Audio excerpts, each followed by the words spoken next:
días. Vamos a continuar con el evento relativo al 12 Coloquio Colombiano de Sociología. Quiero recordar que en el 11 Coloquio de Sociología estuvo presente el profesor Álvaro Camacho, precisamente presentándonos algo que tenía que ver con memoria histórica, la reconstrucción de la memoria histórica de la masacre de Trujillo. Y esta mesa tiene una alta relación con ese tema. Como ustedes saben, el tema que se va a abordar se titula Conflicto, Memorias y Reparación. Están presentes con nosotros el doctor Gina Cabarcas Maciá y Andrés Fernando Suárez. Ellos conocen el procedimiento, son entre 25 y 30 minutos para su exposición. Luego de que los dos terminen su exposición, responderán las preguntas del público que serán leídas por mí y que antes de eso serán pasadas por escrito aquí en la mesa, como hemos venido procediendo a lo largo de este evento. Primero que todo, quiero presentar a la doctora Gina Cabarcas Maciá, de la Fiscalía General de la Nación y de la Universidad de los Andes. El título de la ponencia de ella es Entre la verdad histórica y la verdad judicial, a propósito de las relaciones entre el derecho y las ciencias sociales. Gina es abogada e historiadora de la Universidad de los Andes, tiene una maestría en Historia de la Universidad de los Andes, una maestría en Derecho en la Universidad de Yale. Fue asistente de investigación de la línea de Justicia, Derechos Humanos y Conflicto del Grupo de Memoria Histórica durante 4 años. Su cargo actual es de fiscal especializada y coordinadora de analistas de la Unidad Nacional de Análisis y Contextos de la Fiscalía General de la Nación. Su tesis de maestría en Historia del 2009 se tituló Justicia, Lenguaje y Poder, Ciudadanos pero indígenas, Colombia 1820-1850. Ha publicado un libro que se llama Militares, Política y Derecho sobre los silencios de la Constituyente de 1991.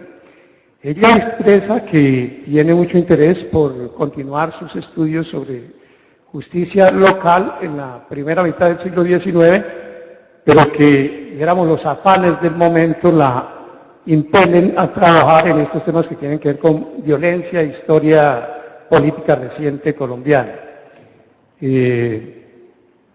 Con ustedes, la doctora Gina.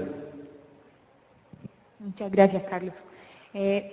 Buenos días a todos. Primero que todo, quería agradecerle a la Universidad del Valle por esta invitación tan increíble, realmente, y en particular a María del Carmen por todo su apoyo en mi venida acá al evento. Hoy me gustaría compartir con ustedes algunas ideas sobre las relaciones entre el derecho y las ciencias sociales, de cómo es necesario que estas últimas interpelen el discurso jurídico que sigue teniendo un halo de falsa neutralidad y en particular hacer esto haciendo un recorrido sobre las oportunidades y los riesgos de acompañar la investigación criminal con la investigación social. Normalmente es fácil distinguir entre lo que hace un juez y lo que hace, por ejemplo, un historiador. La palabra del juez, producida en el marco de un rito muy particular que es ese proceso judicial, tiene efectos que distan ostensiblemente de lo que normalmente tiene la palabra de un historiador. Por más historias que escribamos sobre cualquier villano, solo una sentencia judicial tiene el poder de declararlo culpable y de decretar castigos adecuados. En términos generales, simplificando el asunto por supuesto, si el historiador explica, el juez tiene la función de decidir. Y como el historiador tiene ante todo la obligación de suscitar en nosotros, sus lectores, ¿sí me están oyendo bien, más o menos? Sí. Ok, perdón. Entonces, simplificando todo, les decía, el historiador explica mientras el juez decide.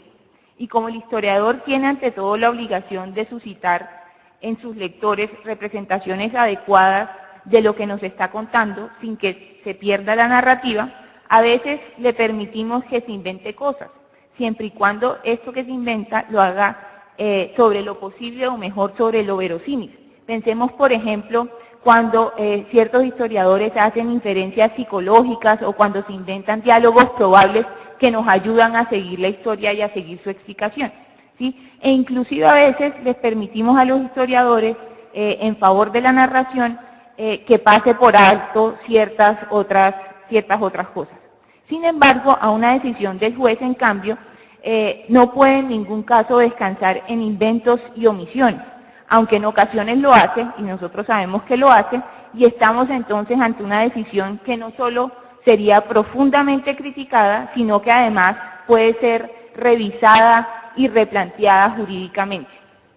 Como en cierto modo lo que tiene que hacer el juez es más simple que lo que hace el historiador, pensemos por ejemplo que si un historiador nos tiene que decir y explicar por qué la Edad Media, un juez de pronto solo lo que nos tiene que explicar es cómo se vulneró un derecho y si hay esa vulneración, quién sería el responsable. Pero aunque parecería más simple, también tiene consecuencias más severas, le podemos exigir al juez también que las pruebas o premisas en las que descanse su silogismo para tomar una decisión sean casi que indiscutibles. Y todos acá estaríamos de acuerdo que es sano en efecto exigirle una mayor rigurosidad al único de nosotros en cuya palabra está el poder que todo el resto de nosotros decidimos todos los días no utilizar, que es precisamente el poder de ejercer violencia sobre el otro. Así sea como última ratio, como dicen los abogados, en la voz del juez, y aquí estoy hablando del juez penal sobre todo, está la posibilidad de que la espada del Leviatán caiga sobre cualquiera de nosotros. Ahora bien, esta comparación entre un juez penal y un historiador, pensaría yo que cabría también para un fiscal, como es mi caso ahora, y un sociólogo, y en cierta medida para cualquier otra ciencia social. Claro, no todo es tan simple. Carlos Ginzburg ya nos decía que los procedimientos por medio de los cuales historiadores y jueces construyen pruebas son muy similares. También en otro sentido y en algunos sistemas judiciales, como el norteamericano, de un modo más claro que en el resto, la historia juega un papel determinante en la toma de decisiones judiciales. Lo que se ha llamado la fuerza del precedente, en efecto, puede entenderse escuetamente como la inclusión de criterios históricos en la decisión judicial. Por otra parte, no son pocos los que dicen que la historia debe hacer justicia al pasado. En tal sentido, decía Schiller, por ejemplo, que la historia del mundo es el tribunal del mundo. Y aún finalmente nadie desconoce los vasos comunicantes entre historia y justicia. Buena parte de la historia que se ha escrito contemporáneamente sería imposible sin el recurso a los archivos judiciales. Una muestra de eso sin duda son los trabajos de memoria histórica, y en buena medida el creciente protagonismo de los aparatos judiciales en cuanto a órganos de soberanía descansa en la adopción creciente de criterios históricos en la decisión judicial. En cualquier caso, y en situaciones normales, la distancia que separa a jueces de historiadores es más o menos clara. Aunque unos y otros se pronuncian sobre cosas que ocurrieron en un pasado remoto o reciente, los jueces se atienen a lo procesalmente necesario con miras a una decisión de carácter vinculante, mientras los historiadores se explayan hasta los límites de lo cognoscible acerca del pasado, con miras a una explicación razonable y entendible. Hoy estamos aquí sentados y pensaba yo, mientras escribía esto, que eso nos unía, pero también nos separaba, dos personas que en estos momentos nos encontramos haciendo historia del presente con fines muy particulares. En un caso está Andrés, que desde el Centro de Memoria Histórica hace lo que llamábamos cuando empezó el grupo, allá hacia el 2007, Memoria e Historia Crítica, en el marco del cumplimiento de un mandato legal que en el proceso de justicia y paz empezara a dar cuenta de nuestro pasado y presente violento como punto de partida para una eventual comisión de la verdad, pero en todo caso dentro de uno de los mecanismos de justicia transicional que se diseñaron para la eventual transición colombiana de la guerra a la paz. Yo, por otro lado, desde la jurisdicción ordinaria, soy fiscal y coordinadora de un grupo de científicos sociales que desde hace más o menos un año venimos acompañando la investigación criminal de graves violaciones de derechos humanos en el marco de una unidad nacional de fiscalías que, aunque parte de la jurisdicción ordinaria, parece que fue inspirada en los límites que Justicia y Paz ayudó a hacer aún más evidentes para la justicia colombiana. Que la verdad judicial a la que se llega en muy pocos casos, todos somos conscientes de los altos índices de impunidad, se aleja mucho de cómo funciona y cómo se debe representar la criminalidad en Colombia. A través de la construcción de contextos, la unidad en la que ahora trabajo, con un grupo de antropólogos, sociólogos, historiadores, geógrafos, psicólogos y economistas, acompañamos a fiscales y a investigadores, miembros de Policía Judicial en la investigación criminal. No obsta decir que esta ha sido una de las labores más difíciles que ha ocurrido en la Fiscalía, poder llegar a una posible transformación de esas prácticas de investigación criminal. Y creo yo que el problema central de la comunicación, que cada día parecería que invita a que se acerquen más y más la investigación social y la criminal, como argumentaré en esta ponencia, tiene que ver con las distinciones que se puede hacer entre lo individual y lo colectivo como objetos de la justicia penal y de las ciencias sociales, y en particular lo argumentaré para mi otra especialidad, la de la historia.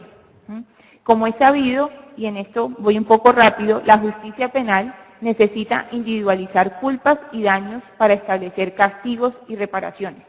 El individuo es, pues, nuclear en el funcionamiento de las categorías jurídico-penales. El poder de dichas categorías para representar adecuadamente culpas colectivas y daños colectivos es muy restringido. No obstante, algunos teóricos del análisis criminal han llegado a afirmar que el 80% de los hechos delictivos no son aislados y que otro tanto son cometidos por individuos que hacen parte de organizaciones, alianzas o redes criminales. No es solo que haya habido millones de individuos afectados y miles de individuos culpables, sino que puede razonablemente hablarse de sujetos colectivos afectados y, aunque esto es mucho más dudoso y problemático, muchos individuos culpables. En un conjunto de esfuerzos internacionales en materia de lucha contra la impunidad y de precisión de los alcances del derecho de las víctimas a ser reparadas por graves violaciones a los derechos humanos y al derecho internacional humanitario, ha aparecido un conjunto de herramientas jurídicas que pretenden superar las limitaciones de la justicia ordinaria cuando se enfrenta a este tipo de situaciones. En términos generales, podrían agruparse esas herramientas en dos grandes paquetes. Por un lado, nuevos tipos penales y modelos de imputación de responsabilidad penal que pretenden dar cuenta adecuadamente del hecho de que las violaciones más graves y sistemáticas suelen ser cometidas por personas en contextos sociales y organizacionales muy complejos. Nunca es un individuo aislado el que desata una barbarie de tales proporciones como la vivida en Colombia. Y por el otro, precisiones sobre los alcances de los derechos a la verdad y a la reparación de las víctimas de dichos crímenes, como por ejemplo hablar del daño colectivo. Dentro de estos esfuerzos internacionales podemos agrupar pues el surgimiento y la consolidación progresiva del campo del derecho penal internacional dentro del trabajo del Tribunal Militar de Nuremberg, pasando por los trabajos de los tribunales para Ruanda y para la ex Yugoslavia, las Cortes Especiales de Orden Nacional creadas para alinear con con violencia del pasado como la de Sierra Leona, y la jurisprudencia de las instancias decisorias de los sistemas regionales de derechos humanos, además de nuevos tipos penales, y ahí por ejemplo pensemos en el crimen de lesa humanidad que aparece con Nuremberg, o uno más reciente para la realidad colombiana, la desaparición forzada de hace más o menos una década.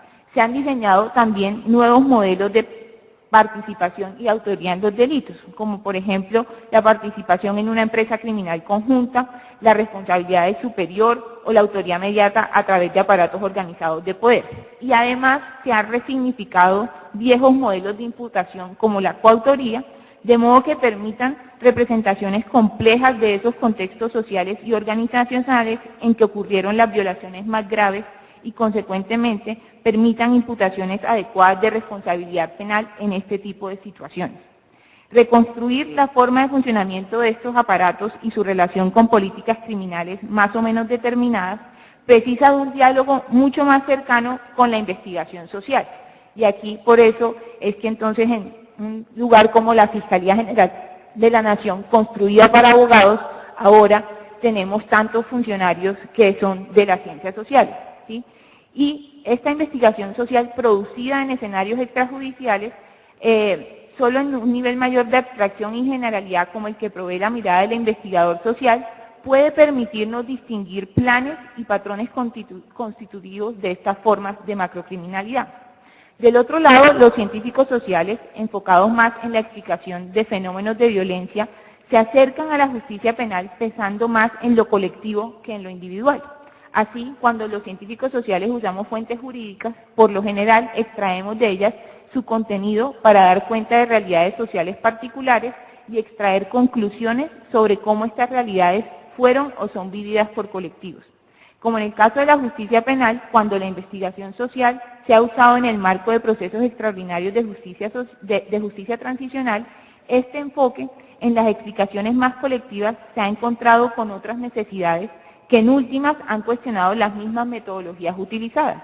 Hablo de la necesidad de dar también cuenta de las responsabilidades colectivas e incluso de responsabilidades individuales.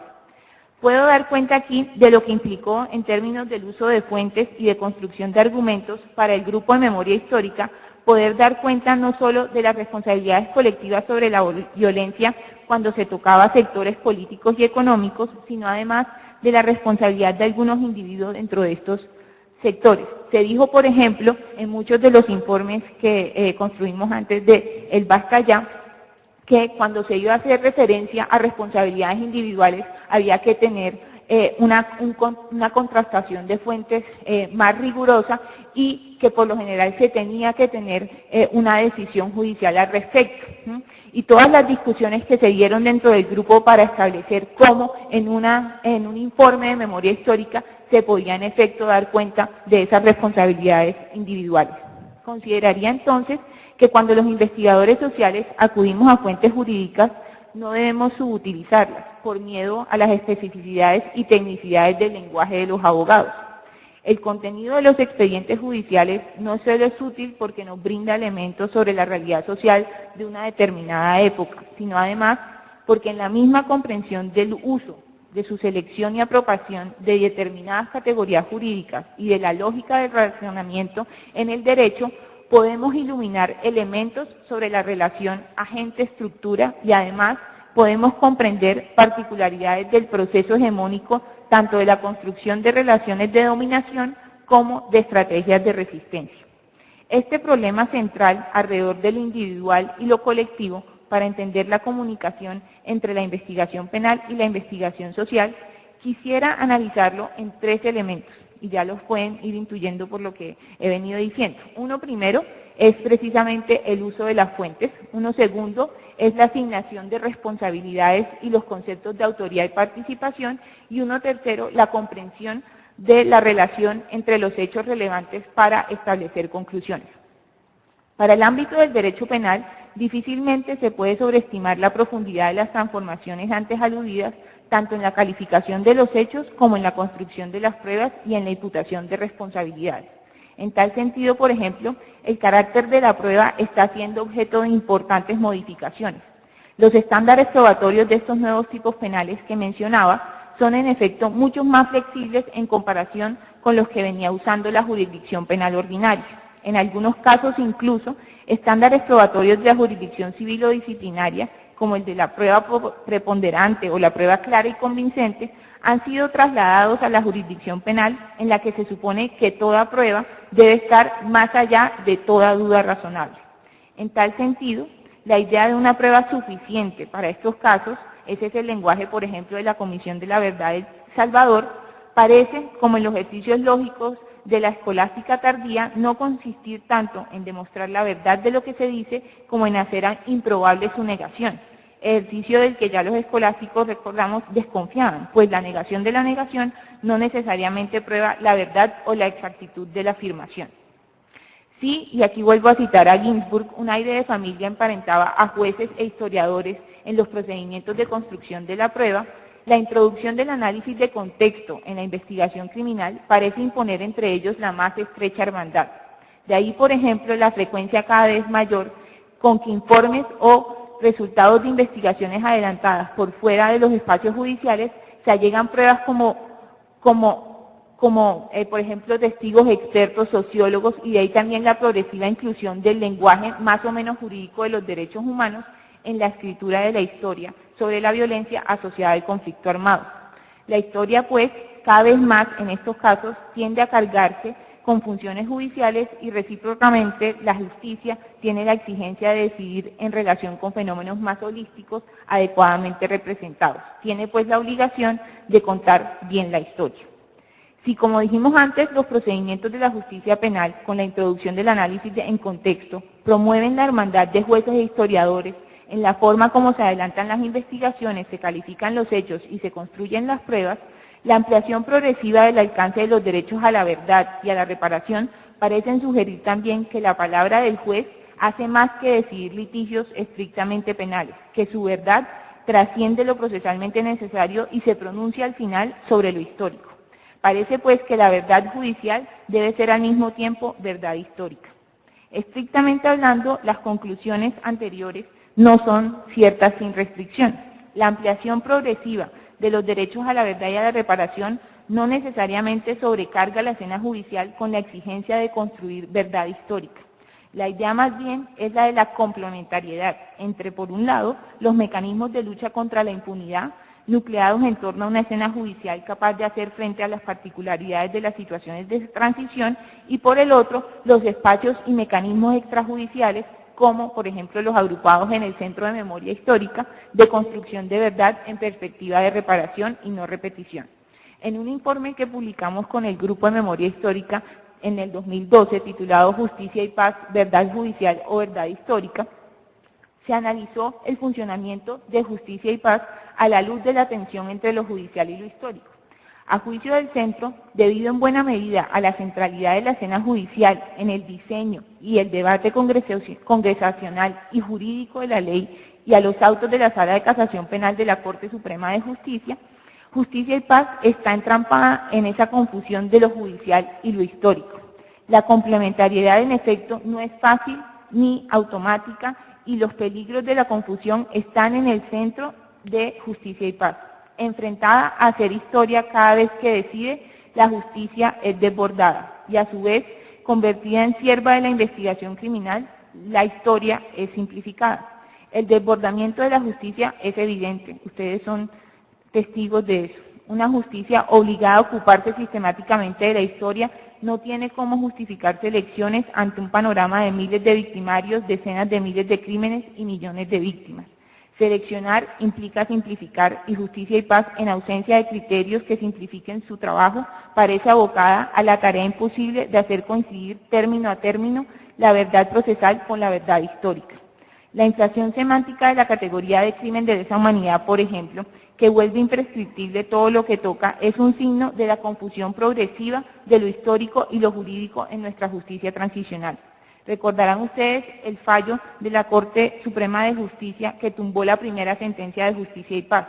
En ella, a juicio de los magistrados, la mera pertenencia a grupos armados, ¿sí?, el mero concierto para delinquir agravado con fines de paramilitarismo, constituye ya un crimen de lesa humanidad. Se cae la sentencia, se socavan de paso los fundamentos en que descansaba la posibilidad de aplicar el principio de oportunidad para los que, siendo parte del grupo armado, no hubieran participado en la comisión de crímenes de lesa humanidad, razón por la cual el Estado se vio en la obligación de diseñar un nuevo mecanismo para dar solución jurídica a los 19.000 desmovilizados que quedaban entonces en el limbo, o mejor, no en el limbo, sino 19.000 desmovilizados que entraban a la Fiscalía para que se les abriera inmediatamente investigación. La inflación semántica de la que les hablo, de esa categoría del crimen de lesa humanidad, lanza a la justicia a intentar descubrir por entero el dominio histórico de la violencia. El profundo cambio, que tal vez haya pasado más desapercibido, tal vez porque en cierto modo excede lo que sucede en la escena judicial y al sernos más familiar resulta menos visible, es el que atañe a la extensión de categorías jurídico-penales a la representación histórica del conflicto. Hoy es más o menos común la idea de que, por ejemplo, la historia del conflicto armado debe contarse desde el punto de vista de las víctimas, o incluso que son las víctimas las que deben contar la historia porque son ellas las que saben qué fue lo que pasó. No sobra recordar, como lo hace Iván Orozco, que víctima es una categoría traída de un dominio religioso primero y jurídico después, aunque haya sido objeto de múltiples resignificaciones en el proceso de su politización. La centralidad de la víctima en la historia de los excesos no es un fenómeno nuevo, pero sí emparentado con la historia reciente de la justicia transicional. Contra una tendencia a prestar atención exclusivamente a la voz de los vencedores, la historiografía ha intentado sellar un pacto con los vencidos, con los sin voz, con los olvidados tradicionalmente por la historia. Se trata pues de una sensibilidad particular de nuestro tiempo que, aunque pueda tener elementos tremendamente liberadores, como los tiene, también contiene peligros insoslayables. Por un lado, y en sus peores versiones, la centralidad de la víctima ha inducido a pensar que ante el sufrimiento solo tenemos la posibilidad de comportarnos de un modo eminentemente empático y sentimentalista, anclados en una idea extraña de lo inenarrable, de lo incomprensible e inexpresable del sufrimiento. Hay quienes renuncian a pensar y se entregan a un sentimentalismo más o menos vago y, lo que es peor, despolitizador. La necesidad de la comprensión del sufrimiento se troca a veces en un imperativo de sentimentalismo fácil y exacerbado. Por otro lado, la centralidad de la víctima a veces induce a pensar que nuestro conflicto opone por un lado a victimarios que encarnan el mal y la culpa, y por el otro a víctimas que encarnan el bien y la inocencia. El necesario establecimiento de responsabilidades de tipo penal se convierte pues en una distinción moral infranqueable que no permite ver el rostro humano del victimario ni la agencia política de la víctima sin moralismos. En resumen, el lenguaje de víctimas y victimarios no es neutral, introduce equívocos, pero también hace posibles estrategias políticas que aquí solo hemos empezado a esbozar. Pero quizás es al nivel de los efectos representacionales donde la extensión de lo jurídico penal al dominio de la historia del conflicto muestra de manera más enfática sus limitaciones.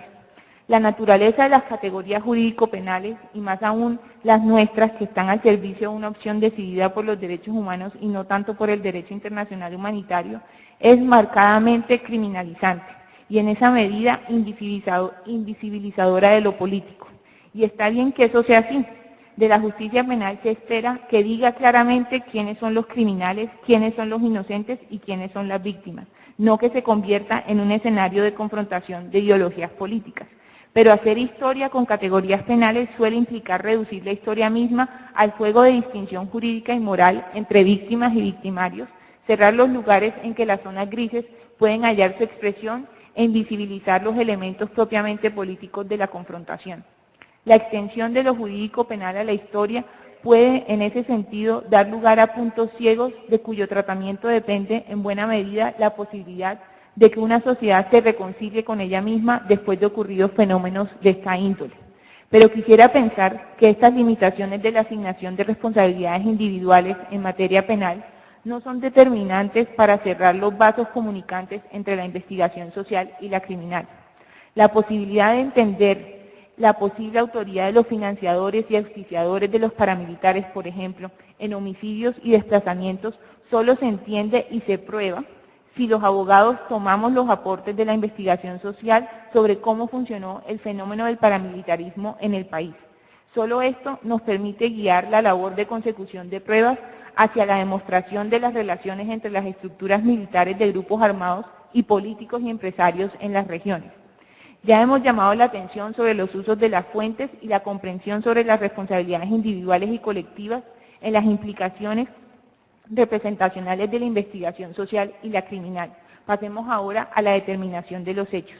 Aquí habría que mencionar el uso del concepto, por ejemplo, de sistematicidad para abordar el accionar delictivo de organizaciones criminales, que cada vez más es el argumento central de los fiscales, en particular de los que se encargan de dar cuenta de las violaciones a los derechos humanos. Sin embargo, vemos cómo detrás de los llamados patrones de macrocriminalidad, lo que se argumenta es uno a uno la prueba de hechos puntuales. Solo para pensar en un ejemplo, recordemos las audiencias de imputación de Justicia y Paz, en donde los fiscales empiezan prometiendo la demostración de patrones y terminan puntualizando uno a uno los más de 3.000 delitos que se le han probado a un determinado postulado exparamilitar. Con esto lo que quisiera empezar a mostrar es cómo, aunque la construcción de los contextos de la violencia parecería poner a la investigación criminal ante la prueba de la sistematicidad, en la construcción de las imputaciones la lógica del derecho, de la prueba caso a caso y la exigencia de dar cuenta de cada uno de los hechos sufridos por víctimas individuales para poder satisfacer su derecho a la justicia sigue imperando. Pensaría que en una real comprensión de lo que ofrece la investigación social a la investigación criminal, permitiría encontrar nuevas fuentes de prueba, como discursos políticos, por ejemplo, y reinterpretar fuentes ya utilizadas en procesos judiciales como documentos y testimonios, de manera tal que pueda determinarse a partir de indicios la existencia de políticas sistemáticas y no solo de multiplicidad de hechos puntuales que en las imputaciones parecerían no cumplir un propósito común. Estas políticas sistemáticas a las que me refiero no necesariamente corresponden con lo que la literatura sobre la violencia suele llamar las causas estructurales del conflicto armado. Por el contrario, estas políticas sistemáticas que podría ayudar a develar la investigación social al servicio de la investigación criminal, comprendería acciones intencionales que iluminarían de una mejor manera el vínculo entre agencia individual y estructura en la comprensión de la realidad social. En términos generales, después de este recorrido por las oportunidades y los riesgos que implica acercar la investigación criminal a la investigación social, me gustaría terminar con una reflexión más abstracta, si se quiere, sobre el papel del derecho en la realidad colombiana, que invite, espero, a perderle el miedo al lenguaje jurídico con el objetivo de que las ciencias sociales interpelen de una manera más contundente ese discurso jurídico. Nos sugieren algunos sociólogos del derecho como solo una extraordinaria fortaleza simbólica del discurso jurídico en Colombia puede explicar el hecho de que el híbrido institucional entre democracia y autoritarismo haya podido mantenerse por tanto tiempo sin que ello hubiese causado mayor escándalo. Eso si estaban en la ponencia anterior, aquí este híbrido institucional entre democracia y autoritarismo también nos hace alusión a las mismas presidencias de los que nos hablaba el expositor anterior entre el 70 y el 82. Esta centralidad política del derecho hace que el debate político en Colombia siempre esté sobrecargado con una lógica juridicista. Los problemas y conflictos sociales en la mayoría de casos no adquieren presencia en la arena política a no ser que se planteen en términos legales. Por eso, la reforma legal parece muchas veces el resultado por excelencia del debate político en Colombia. Piénsese, por ejemplo, en cómo el proceso de desmovilización de los paramilitares y ahora el marco jurídico para la paz en el contexto de los diálogos en La Habana han estado permeados por discusiones legalistas que en ocasiones, detrás de un exceso de tecnicismo, esconden las reflexiones políticas más profundas que podríamos estar haciendo los colombianos sobre una posible transición a la paz. Creería en este sentido que aunque es probable que después de estas reflexiones sobre las posibles relaciones entre la investigación social y la criminal, solo empecé a mostrar maneras en las que el derecho, su lógica, sus categorías y procedimientos pueden ser pensados e interpelados por las ciencias sociales. Sea así la única manera de acercar el discurso jurídico a la realidad.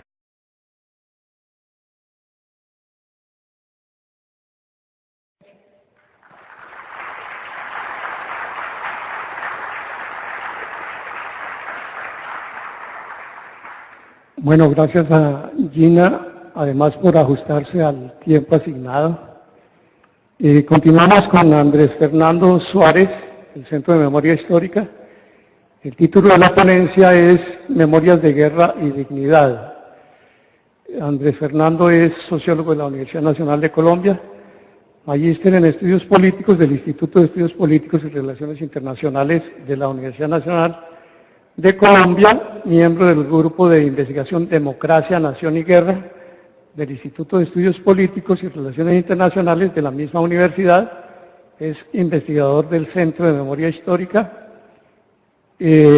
analista nacional del Sistema de Alertas Tempranas de la Defensoría del Pueblo, consultor externo del Centro de Referencia Nacional sobre Violencia del Instituto de Medicina Legal y Ciencias Forenses, investigador asociado del Instituto de Estudios Políticos y Relaciones Internacionales, catedrático de la Universidad del Rosario, consultor externo del Programa de Fortalecimiento y Acceso a la Justicia, experto en temáticas como conflicto armado, violencia y terror, autor del libro Identidades Políticas y Exterminio Recíproco, Masacres y Guerra en Urabá, 1991-2001, editado por La Carreta y por el Instituto de Estudios Políticos de la Universidad Nacional.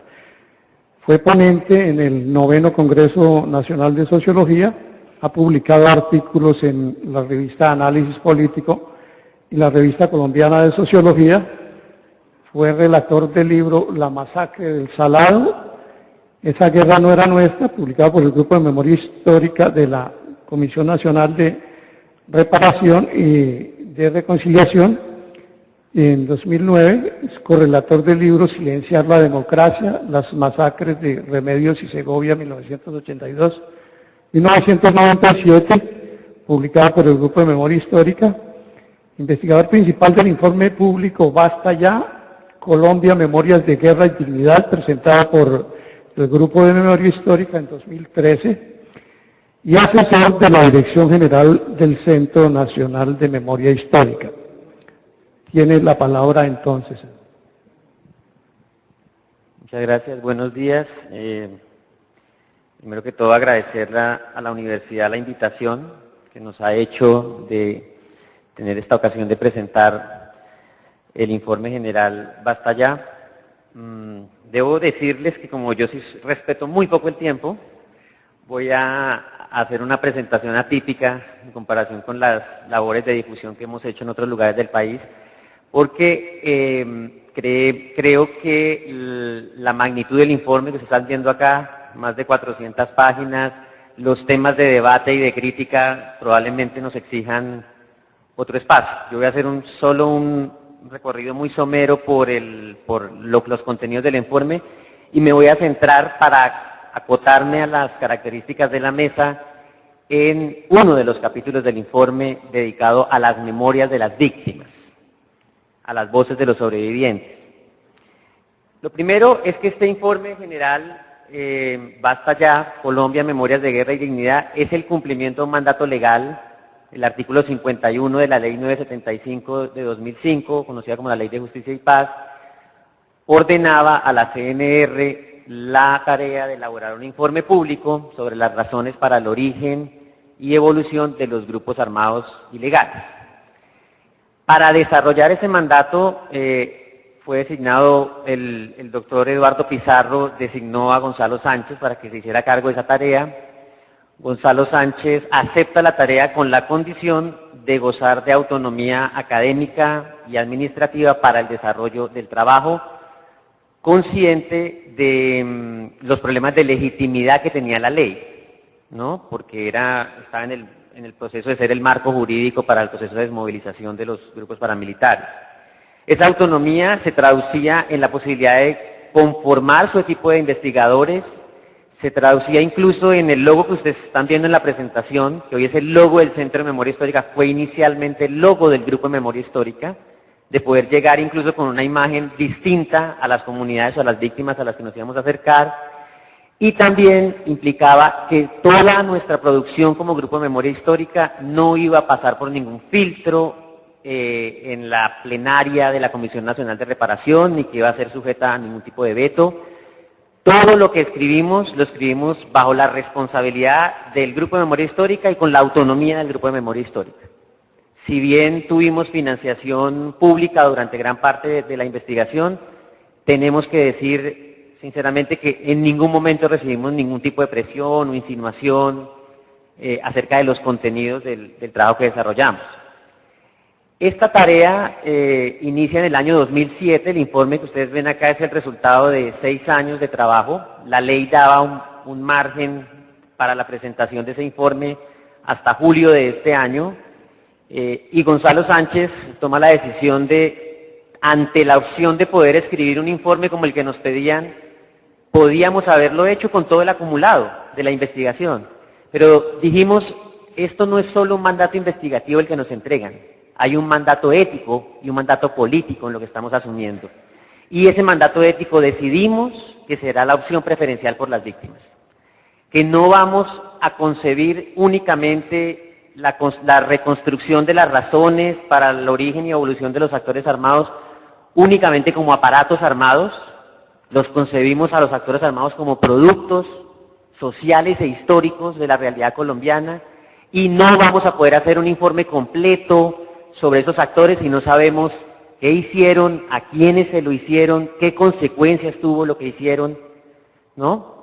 Y con eso zafarnos un poco de la lógica de construir un discurso de alguna manera autolegitimador de la presencia de los actores armados, ¿no? Reconociendo que responden a la realidad histórica nacional, también decimos, han dejado una secuela de destrucción, de daños, de devastación, y tenemos que volverla visible.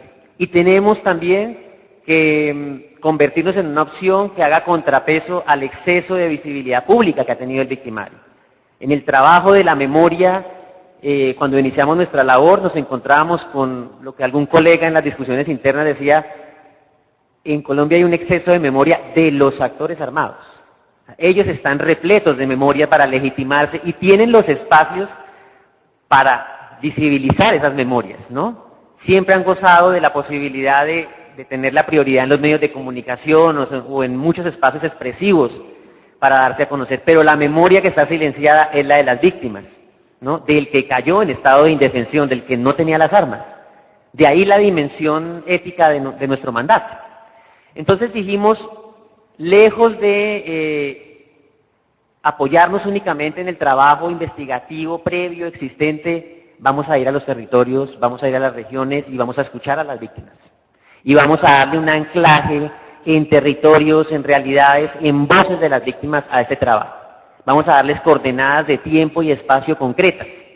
Y para eso, Gonzalo nos insistía mucho en la idea de nosotros necesitamos, más que la legitimidad, construirla en el producto que saquemos, en el proceso, en hacer un ejercicio participativo con las víctimas, con las comunidades, y que el producto final al que lleguemos tenga esa lógica de abajo hacia arriba, de alguna manera. Entonces hicimos durante 6 años 24 informes, previos al informe general Basta Ya, en aras de poder recorrer el país, de ver los distintos momentos del conflicto, las distintas regiones del conflicto y encontrar en ese recorrido varias de las claves explicativas o interpretativas que podríamos usar para la construcción del documento final, en complementariedad, por supuesto, con la vasta producción bibliográfica que existe para el caso colombiano. Entonces, para nosotros es muy importante venir hoy acá y hablar en parte del informe, porque todo empezó aquí. Todo empezó en el Valle. Nuestro primer caso emblemático fue la masacre de Trujillo, y el primer relator de un informe de memoria histórica fue el profesor Álvaro Camacho, que lamentablemente partió antes, no pudo haber terminado el trabajo al que finalmente llegamos. Entonces es muy importante, además porque ese caso, como lo veremos más adelante, si el tiempo me da para hacer esa reflexión, Trujillo nos enseñó muchas cosas que después quedaron reflejadas en el informe, nos probó una hipótesis que lanzamos cuando hicimos Trujillo, y fue: Trujillo es una Colombia a pequeña escala, de la guerra, un reflejo y un espejo de la guerra a pequeña escala, y muchas partes del informe Basta Ya, cuando lo lean en conjunto, si lo leen a la par con Trujillo, van a darse cuenta de la constatación de esa apuesta inicial del grupo.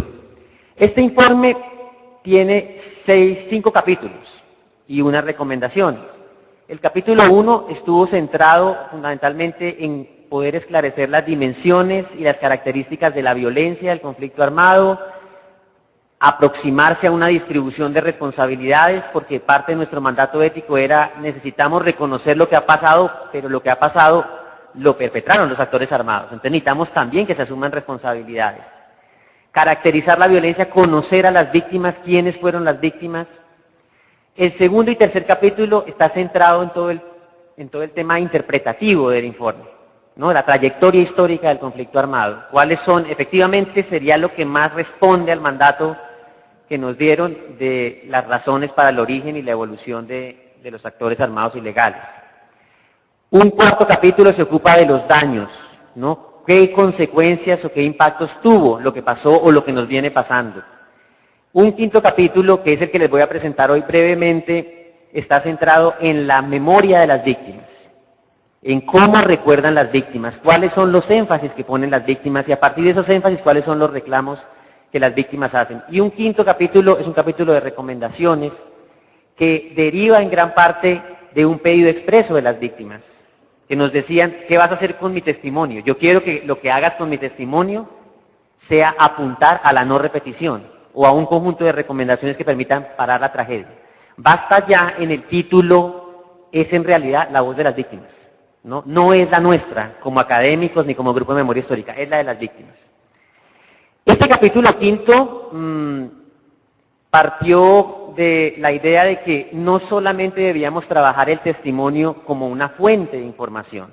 El testimonio de la víctima atraviesa todo el relato del Basta Ya, en muchos sentidos como fuente, para ilustrar un planteamiento, como una fuente que contrastada con otras me permite corroborar o no una tesis, pero considerábamos que manejarlo de esa manera era de alguna manera silenciar a las víctimas, era introducirla un poco en el formato de los académicos, una suerte de, si se quiere, etnocentrismo académico, de hacerla caber en ese formato, y no estábamos viendo qué es lo que la víctima reclama, qué es lo que la víctima pide, qué es lo que la víctima quiere visibilizar a través de su testimonio. Que había que explorar otra dimensión, no en clave de buscar lo verdadero o lo falso, sino en clave de encontrar sentidos, que era ver el testimonio como un relato, ¿no? ¿Qué es lo que nos están diciendo las víctimas a través del relato? ¿Cuáles son los énfasis que ponen? ¿Qué es lo que ellas consideran importante recordar? Y a partir de eso que consideran importante recordar, ¿qué es lo que están reclamando? ¿No? ¿Qué nos están interpelando como ciudadanía? No haber hecho este ejercicio nos parece a nosotros que hubiese ido en contra de nuestra apuesta ética, ¿no? Y además le quitaba la voz a las víctimas, esa que no podemos reducir al tema de lo verdadero o lo falso, o de la contrastación o no de una tesis. Y en ese orden de ideas, obviamente el relato o el testimonio no surge solo, necesita unas preguntas detonantes para que él se pueda dar. Eso obviamente en términos metodológicos nos producía muchas angustias sobre cómo hacer unas preguntas que interfirieran lo menos posible o condicionaran lo menos posible el relato que se fuera a construir. Entonces elegimos 4 o 5 preguntas para guiar el proceso de acopio de los testimonios, que fue decirle a las víctimas, bueno, cuéntenos qué fue lo que pasó, ¿no? ¿Por qué pasó? ¿Cómo lo afrontó? ¿Qué consecuencias tuvo lo que pasó?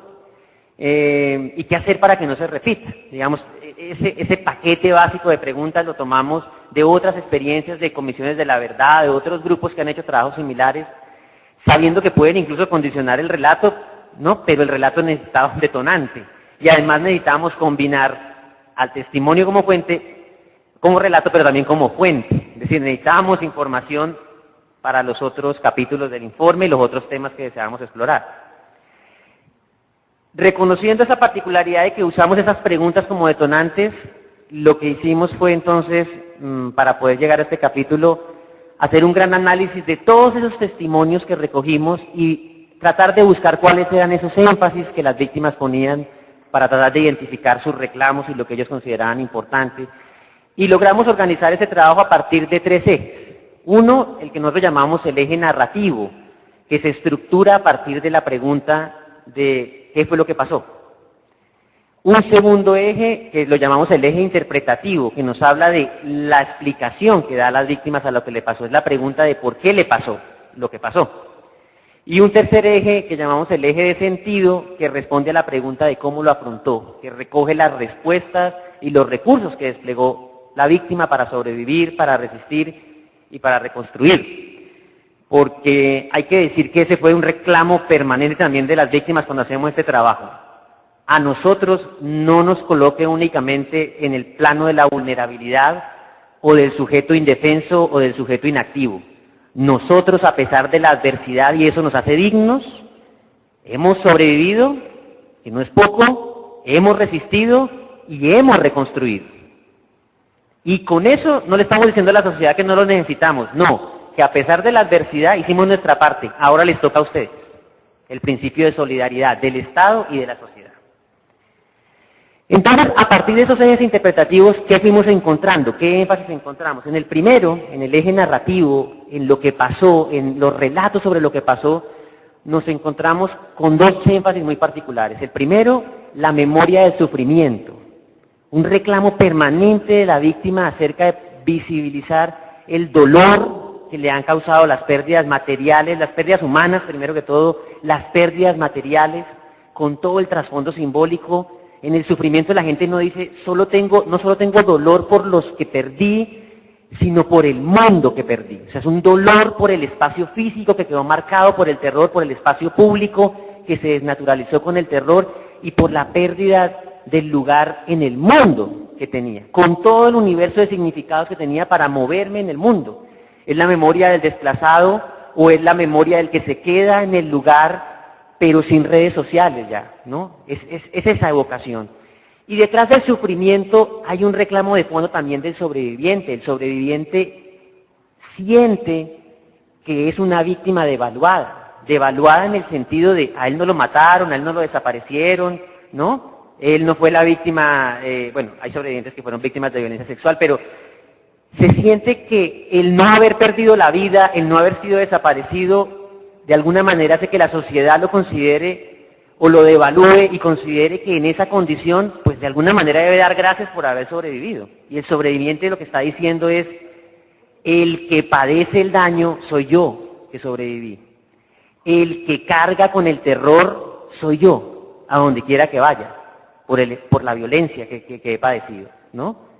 Entonces, por eso le colocamos a este capítulo la voz del sobreviviente, ¿no? Y eso se siente mucho, por ejemplo, en el caso del desplazado. La misma, independientemente de las razones de orden fiscal que se hayan dado, el tratamiento mismo en la ley de víctimas de los desplazados de no reconocerles una indemnización o una reparación o unos derechos, pues es un poco el reflejo de esa devaluación que siente muchas veces el sobreviviente.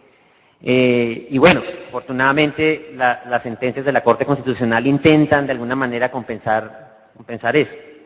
Entonces hay un énfasis muy fuerte con eso, un énfasis muy fuerte en el sufrimiento por la pérdida humana, por la pérdida material, por el mundo, ¿no? Y todo lo que lo conformaba. Pero también hay otro, ese es el énfasis de su vivencia de la violencia, pero también hay un énfasis muy fuerte sobre el perpetrador de esa violencia. Las víctimas no ven la violencia como una fuerza externa que vino y les arrasó la vida y se fue. Las víctimas no llaman a lo que vivieron la violencia como en mayúsculas llamábamos a la violencia bipartidista, sin agencia. No, la gente le reconoce agencia. Y le reconoce agencia de una manera muy compleja. Y voy a explicarlo. La víctima en este punto pone un énfasis muy fuerte en lo que nosotros llamamos la memoria de la crueldad. Pero es una crueldad humana. La víctima no despoja de su carácter humano a su perpetrador.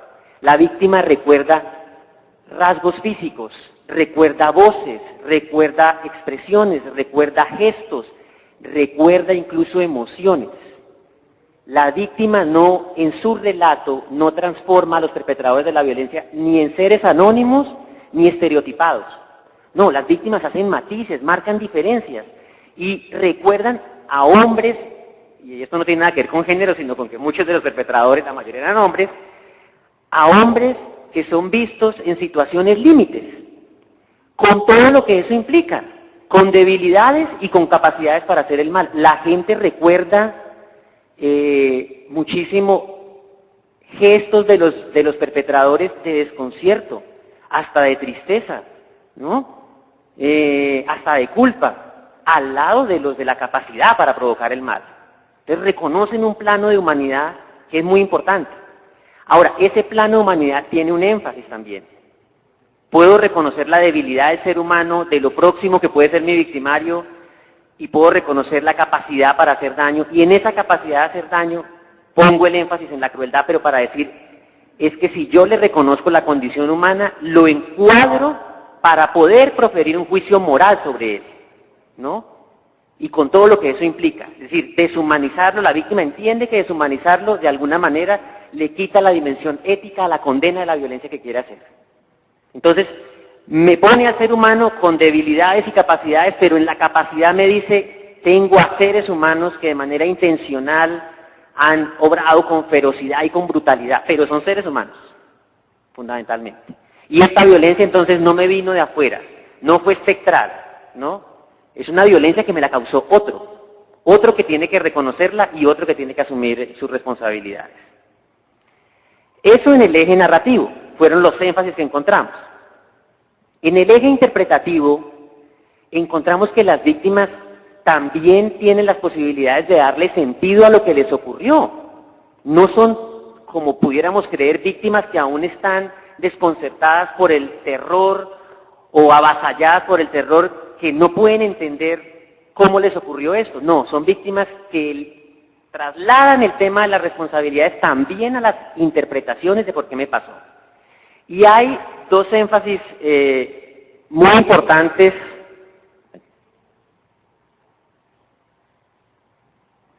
Ahí les voy dando como la guía para que sigan el relato.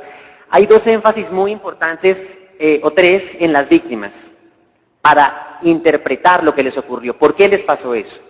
Y las víctimas insistieron. Uno, en las complicidades. Es la víctima que dice, yo también sé que no basta con el que vino aquí y provocó la violencia directa. Yo sé que el actor armado era mucho más que un aparato militar. Sé que los actores armados son redes, son alianzas con otros actores a los que yo no veía. Ese es el reclamo fuerte en las complicidades. Reclaman el abandono y reclaman la estigmatización. Voy a explicar cada uno. En las complicidades hacen una gradación de responsabilidades. Hay un espectro de acciones que se involucran en lo que ellos llaman las complicidades. Y incluyen desde la participación directa en los hechos, hasta los apoyos indirectos, hasta los apoyos dados bajo coerción, hasta el encubrimiento estratégico, hasta los silencios o los, de alguna manera, la omisión, pero ahora la omisión que tiene una particularidad, de alguna manera estos silencios cómplices, la pasividad cómplice, hay un espectro muy amplio que ellos abren. Y les dan concreción a los actores involucrados en los distintos momentos. Entonces, hay un reclamo muy fuerte al Estado y a agentes del Estado que tuvieron acción en los hechos o que tuvieron una omisión que no se parece tanto a incapacidad de, sino a intencionalidad de, ¿no? Hay un reclamo muy fuerte con todo lo que significa eso, y es un tema en clave de reparación muy importante de tenerlo en cuenta. Hay una desconfianza y miedo al Estado en muchos lugares. Por eso hay que abordar el pasado si vamos a querer hacer reingeniería institucional en estos lugares, ¿no? No hacer de cuenta como si nada hubiera pasado. La gente lo tiene, digamos, está ahí latente todo el tiempo, y hay que afrontarlo, y hay que reconocerlo, y es un tema muy importante para la gente. Además, este tema de la complicidad del Estado, lo que nos pone de presente es que nos permite reafirmar una tesis de nuestro informe. La violencia no se explica por ausencia del Estado. El Estado ha estado ahí, la gente lo reconoce en sus referentes, ya lo tiene posicionado, y por eso le exigen, ¿no? Un Estado ausente creo que nos llevaría a otro tipo de énfasis. Entonces, aquí nos pone al Estado de primero y como el más grave. O sea, la gente consciente de el que me tiene que proteger es el Estado, es su mandato legal, ¿no? Segundo, la gente reconoce complicidades en su entorno regional más próximo.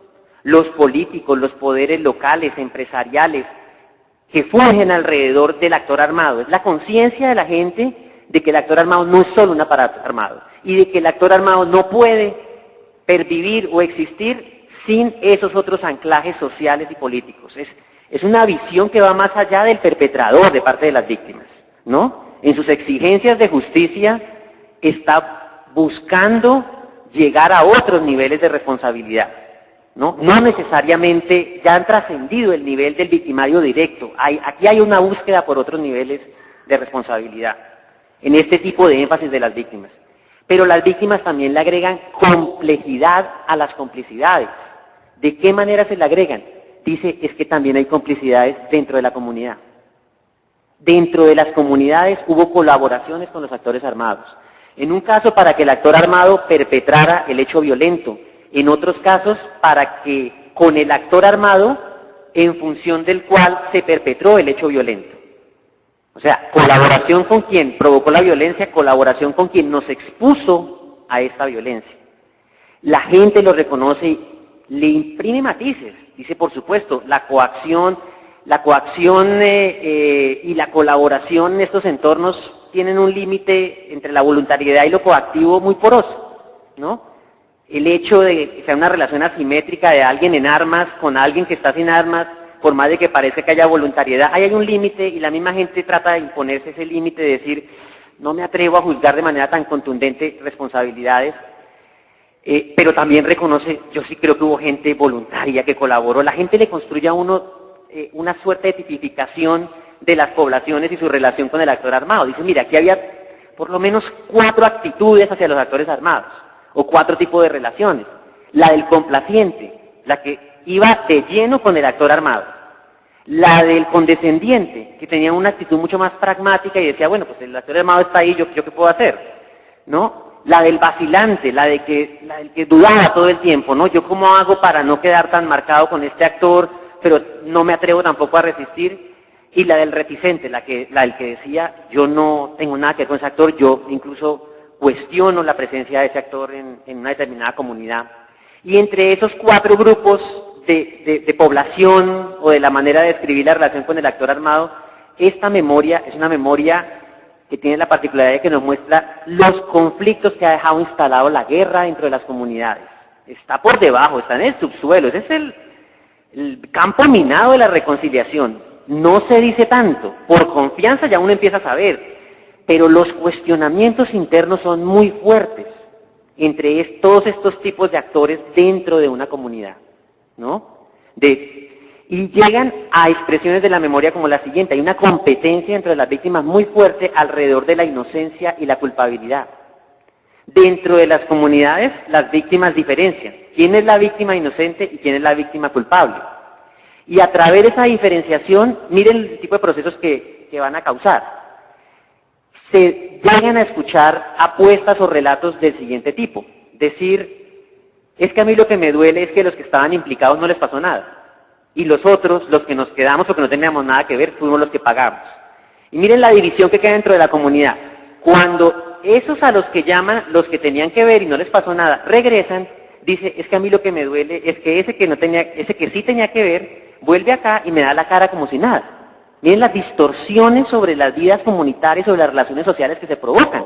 Porque ese mismo era mi vecino, mi amigo, antes de la guerra, ¿no? Y estoy hablando no solo del que tuviera que ver con el que perpetró el hecho violento, sino con el que también expuso a la población al hecho violento. Sobre todo en muchas comunidades al que expuso. O sea, las tensiones que se dan entre comunidades en sitios que eran zonas donde había mucha presencia guerrillera, se dieron masacres paramilitares, adentro hay una impugnación total, ¿no? Él tenía que ver porque no le pasó nada, y además, si a él le pasaba algo, yo no tengo por qué tener consideración con alguien que sabía en lo que se metía, pero por culpa del cual mataron a mi víctima inocente. De ese calibre son los procesos de desestructuración que se dan en las comunidades.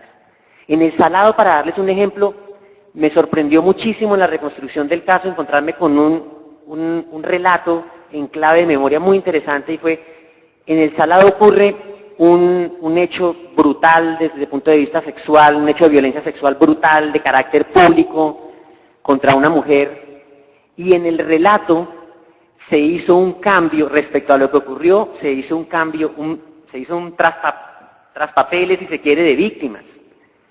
O sea, cambiaron la identidad de la víctima que sufrió la agresión. Se produjo un proceso a través de la memoria de borrar y olvidar a la víctima que padeció directamente la agresión y colocar la agresión en otra víctima. ¿Qué diferencia había entre las dos mujeres en las cuales hacen este traslapo en la memoria? Que una de las mujeres era una madre a la que acusaban de, pues, usted es madre de 2 guerrilleros, y a la otra la acusan de ser la novia de un guerrillero. Entonces el énfasis de la memoria ahí donde se puso, dejar a la madre en el lugar de la novia, y en la madre decir, pero es que ella no tiene culpa porque ella tiene un vínculo filial, ¿no? Ese ya viene, ese no se puede deshacer. La novia sí lo podía construir y lo construyó deliberadamente. Y la borran de la memoria. Fue un trabajo tratar de escudriñarlo hasta que logré establecer. Lo que pasa es que ella, la víctima real, no merece nuestra consideración porque por culpa de ella mataron a los inocentes dentro de las propias comunidades. Ese es un ejemplo. Hay otros más complejos. Por ejemplo, el grado de sospecha en que se convierte la indiscriminación de los actores armados cuando ejecutan la violencia. Voy a dar un ejemplo. Los paramilitares entran por una zona y en la zona pueden matar 20 campesinos. Si en ese recorrido de 20 campesinos sobrevivió un campesino o dos, en esa comunidad queda instalada la sospecha. Uy, pero por ahí hubo el recorrido y ¿por qué no le pasó nada? ¿No? ¿Por qué no le pasó nada? Algo tendría que ver, algo tendría que... O sea, la arbitrariedad del actor armado, que fue maté a 20 porque me encontré a 20, ¿no? Aunque en unas casas hubieran 40, termina en la memoria de las víctimas instalado como sospecha. Como es que de pronto colaboró alguno de los que están en el camino o tenía que ver con lo que pasó. Ese es un campo minado. Las víctimas lo visibilizan y hay que reconstruirlo. Es el que menos se ve y hay que reconstruirlo. O sea, rehacer esas relaciones comunitarias es un camino muy, muy complejo. El otro énfasis muy fuerte que la gente nos pone es el tema del abandono. Si bien en el informe el abandono está muy centrado en el Estado, digo que aquí no estoy hablando tanto de omisión. Aquí el abandono sí es un reclamo fundamental a decir, yo me sentía desprotegido, brutalmente desprotegido. En las víctimas hay un reclamo permanente sobre la asimetría de la situación violenta. Es como lo describía en algún momento Gonzalo Sánchez para la masacre del Salado, mire, la masacre es el encuentro de asimetría total entre el poder absoluto del perpetrador y la impotencia total de la víctima. Hay un tema de impotencia permanente. Entonces, detrás del reclamo del abandono no es si el Estado tenía alianzas o no con actores criminales para perpetrar el hecho, sino hay un énfasis al Estado en el sentido de cumpla su función de protección, pero en el fondo estoy diciendo, yo me sentía tremendamente desprotegido.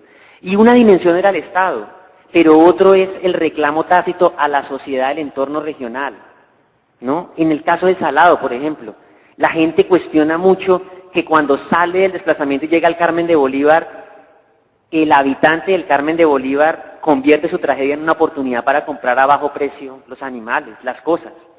Es un reclamo también de no solidaridad, pero me sentía totalmente desprotegido. También es un reclamo para el actor armado que hacía presencia en ese territorio.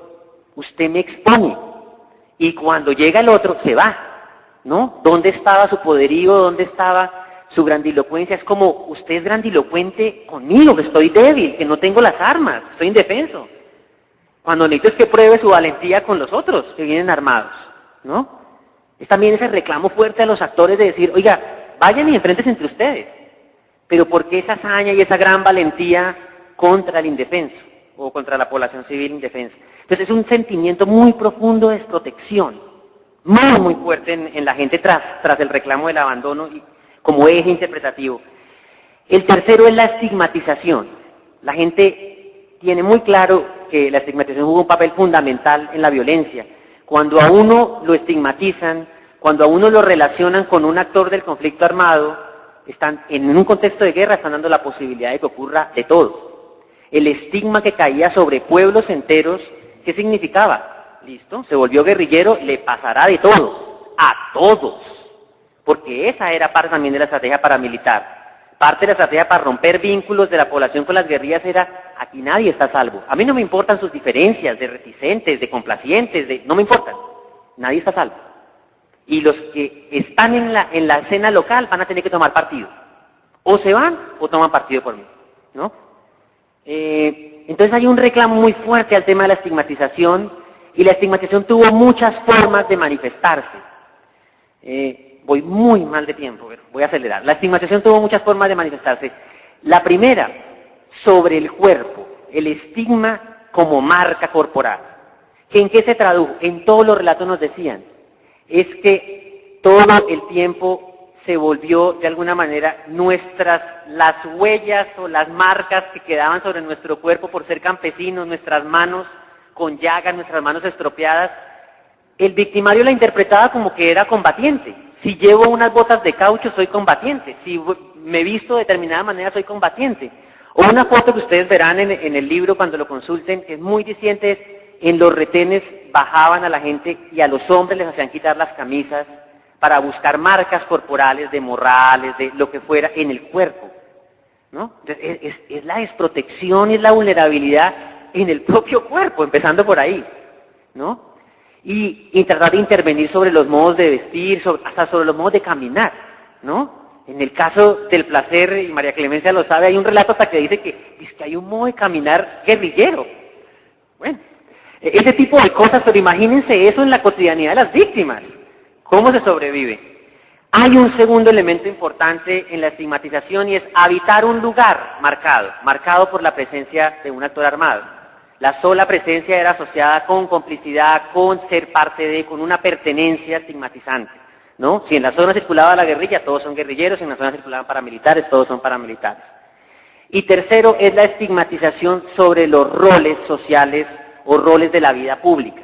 Es decir, ser líder comunitario en una zona donde hay influencia de algún actor armado, automáticamente era asociado a esos ejercicios de liderazgo con pertenencia al actor armado, ¿no? O sea, ese no puede ser autónomo ni puede ser una, digamos, en la concepción de los actores armados. Y la gente también lo vivía. Yo no quiero ser líder comunal porque eso ya es un estigma.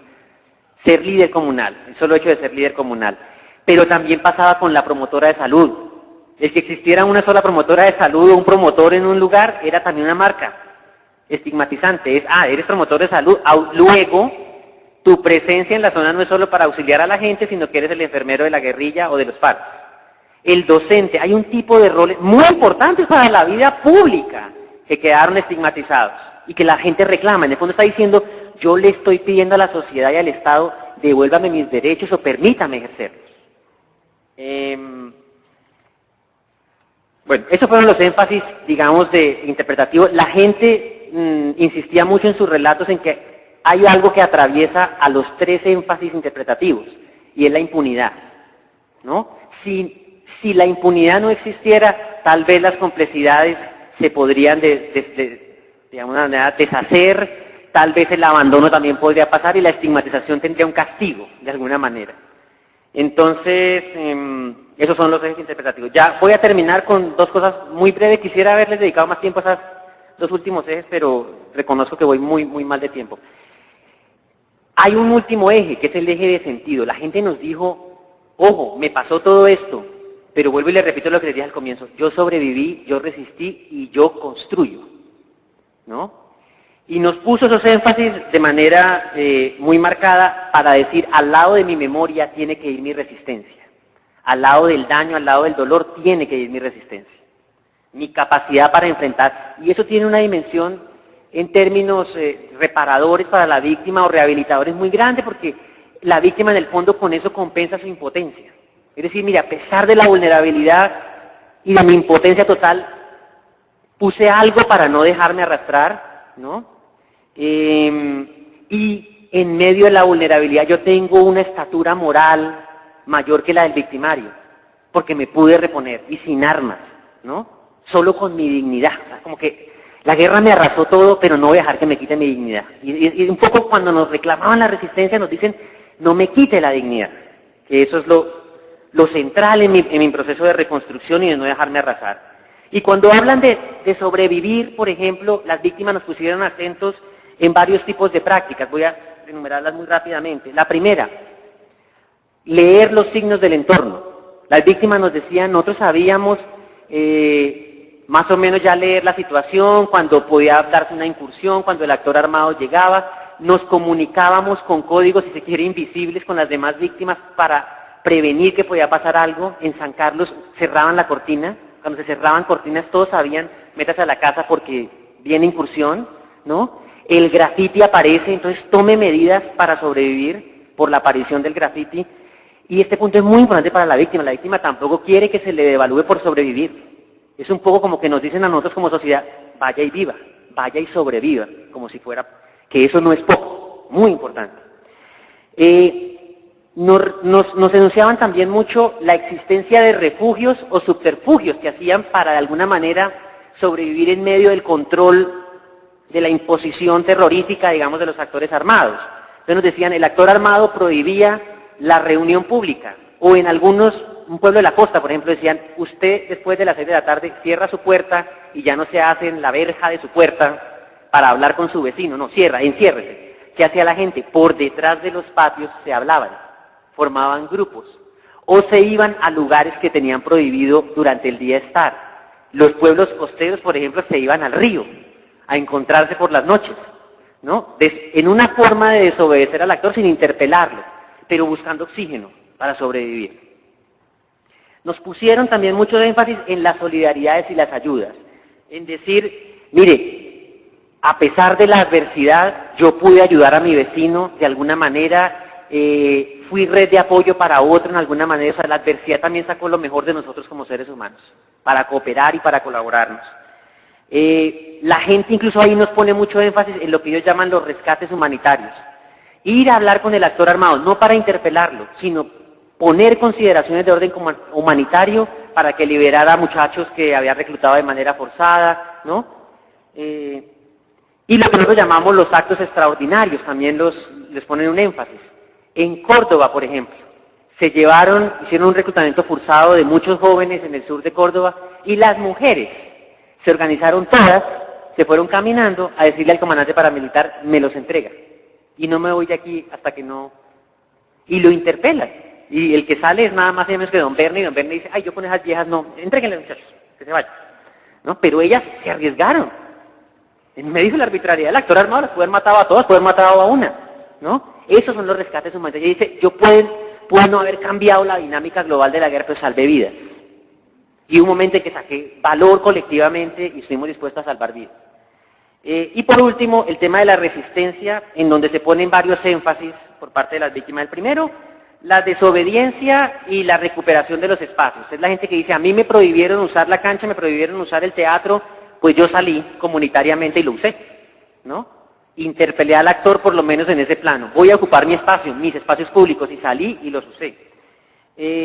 Segundo, nos hablaron mucho de los rechazos frontales y las negociaciones que muchas veces hacían con los actores armados, ¿no? Y ahí nos ponían énfasis como, por ejemplo, líderes comunitarios que se atrevían a hablarle de frente al actor armado, a interpelarlo éticamente, y lograban cosas, lograban reducir la presión, lograban salvar la vida de personas. Y por último, las rebeliones y las sublevaciones, que las hubo, ¿no? Nosotros documentamos un caso en el Corregimiento Libertad, en una transición de mando entre paramilitares, a un paramilitar que quiere arbitrariamente matar a una persona en una cantina, y la gente se subleva, y lo linchan al paramilitar, lo matan. Eso también es importante para las víctimas destacarlo. Y como me quedan tan poquitos minutos, voy a decir una cosa chiquitica. ¿Cuáles son los usos y las funciones que encontramos de la memoria de todas las iniciativas que la gente desarrolló? Porque quiero decir en este punto, nosotros no empezamos sobre un contexto en el que no hubiese memoria. Había una explosión de memorias ya.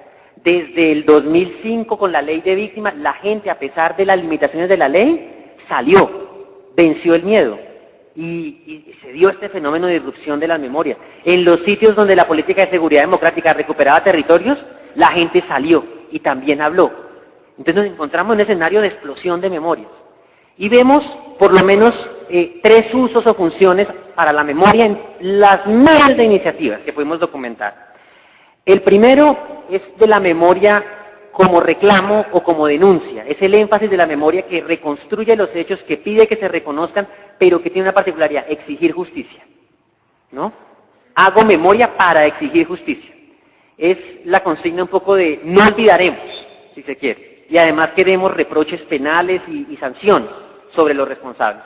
El segundo uso es lo que nosotros llamamos la memoria como pedagogía social, que consiste en yo reconstruyo, yo esclarezco lo que pasó, yo le informo a la gente que no lo sabe, pero lo hago con una clave. Primero, valorar éticamente lo que pasó para condenarlo, y segundo, mi prioridad es no repetir. Si el lema de los primeros es no olvido, este es no repitamos. Es la apuesta fundamental, en clave de pedagogía. Yo aprenderé la historia para no repetir. Y la tercera es la memoria reparadora, que pone el énfasis en que las víctimas tengan la posibilidad a través del recuerdo de hacer sus duelos, que han sido aplazados, que han sido postergados. Que las víctimas recuperen los vínculos sociales. Es el que sale, ocupa el espacio público, vuelve y hace la fiesta, ¿no? Esa es la dimensión reparadora de la memoria, que es la parte donde las víctimas nos dijeron, yo también reconstruyo. O sea, yo ya empecé a reconstruir. ¿Usted cree que viene apenas a reconstruirme? Cuando usted venía yo ya iba. Yo ya empecé a reconstruir. Bueno, ahí sí corto.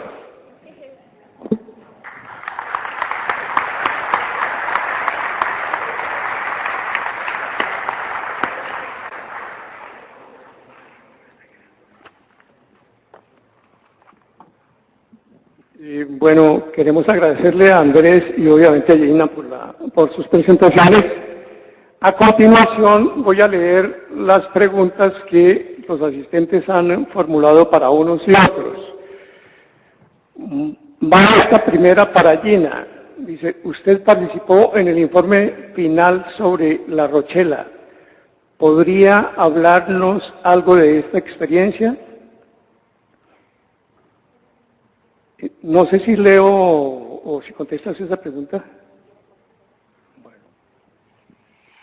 Bueno, entonces yo como asistente de investigación del Grupo de Memoria Histórica participé en varios informes. En uno de esos informes que participé fue el caso emblemático, que fue precisamente el informe sobre La Rochela, publicado en el 2010.